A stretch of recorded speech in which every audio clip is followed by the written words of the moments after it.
పక్షిరాజంట తన బిడ్డల కొరకు ఆహారం సంపాదించుకొచ్చి పెడతదంట. ఆహా, మా అమ్మ భలే పెడుతుంది, ఇక్కడ ఈ గూట్లోనే ఉందాం. ఎంత చక్కగా చేస్తుందంట పక్షిరాజు. ఒక గొర్రె పిల్లను చంపి ఆ యొక్క చర్మాన్ని ఒలిచి ఆ యొక్క చర్మం పట్టుకెళ్ళంట గూట్లో పరుపులా చేస్తుందంట. ఇదే బాగుంది అమ్మ, నీతో పాటు మేము బయటికి రాము అని అంటే ఊరుకుంటుంది అనుకుంటున్నారా? ఊరుకోదు.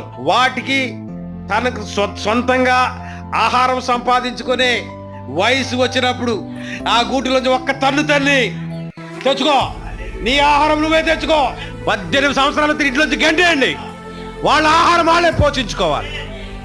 నీకు రోజుకు 600 వస్తాయి. వెళ్ళండి, కష్టపడండి.